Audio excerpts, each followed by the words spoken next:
Imagine a drug built from one tiny piece of a hormone your own body already makes. A piece that, in a lab dish, told fat cells to burn. For a while, it looked like the clean weight loss answer everyone was waiting for. Then it walked into a real trial and lost to a sugar pill. So what exactly is AOD-9604? Why did scientists believe a fragment of human growth hormone could melt away fat without the baggage that usually comes with growth hormone? And why does a molecule that failed its biggest test still get sold online today? The story begins in Australia. In the 1990s, a company called Metabolic Pharmaceuticals had a clever idea. Human growth hormone does a lot of things in your body. It builds tissue, it changes how you handle sugar, and at one end of the molecule, it helps break down fat. That fat-burning job lives in a short tail of the hormone. The amino acids numbered 176 to 191. Amino acids are just the beads that a protein is strung from. So the researchers asked a simple question. What if you snip off only that tail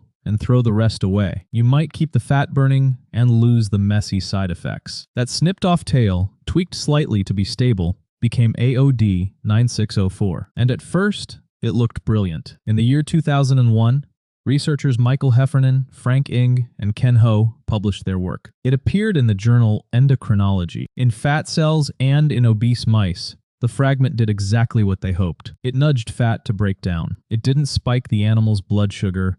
It didn't act like full growth hormone. The name itself tells you the dream. AOD. Anti-obesity drug. Early human testing seemed to back it up. A small trial hinted that people on the peptide lost a little more weight than people on a placebo. A placebo is the dummy pill, the nothing pill you compare against. Headlines got excited. A fat loss drug from your own hormone. What could go wrong? Here's what went wrong. To really prove a weight loss drug, you need a big, careful trial. Hundreds of people. Half on the drug, half on the placebo. Nobody knowing which is which. Metabolic Pharmaceuticals ran exactly that. More than 500 obese adults. Several doses. All measured against the dummy pill. And the result? The peptide did not beat the placebo. Not meaningfully. People taking AOD-9604 lost about the same weight as people taking nothing at all. In the year 2007, the company stopped developing it as an obesity drug. The dream molecule had failed the one test that mattered. Now, to be fair, the news wasn't all bad. The peptide looked remarkably safe. Later, safety work, published by Heike Stier and colleagues in 2013. It found the peptide was well tolerated in people. It didn't wreck blood sugar.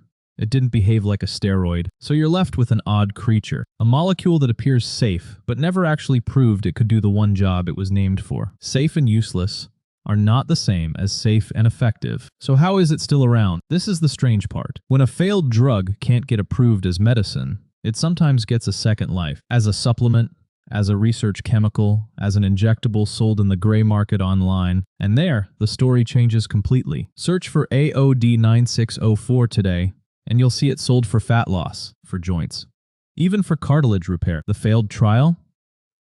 Rarely mentioned. The excitement from the mouse studies gets copied and pasted forever. The disappointment in the human trial quietly disappears. Let's be clear about where it actually stands. AOD-9604 is not an approved weight loss medicine. It was not cleared by the United States Food and Drug Administration, nor by Health Canada, as a drug for obesity. What sells online is unapproved and unregulated. This is a science story, not medical advice.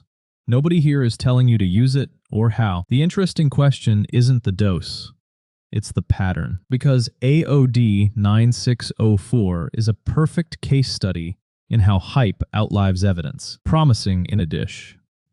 Promising in a mouse. Exciting in a headline. And then flat. Beaten by a sugar pill in the trial that was built to prove it. That happens more often than you'd think. Many discoveries look incredible in animals and vanish when they finally reach people. Good science is what separates the two, even when the answer is disappointing. So the next time you see a peptide promising to melt fat, remember this little fragment, built from a real hormone, backed by real lab science. And still, it couldn't outrun a placebo. It looked like the clean answer everyone wanted. The trial just didn't agree. Which leaves a bigger question hanging, doesn't it? If a piece of your own growth hormone can't reliably burn fat, Then what actually decides whether a peptide works in a human body at all? Why do so many of them shine in the lab and fade in the clinic? That's the pattern we'll open up next. Thanks for watching Brainstorm Bob. If this made you think, hit subscribe for more curiosity, ideas, and real answers. See you in the next one.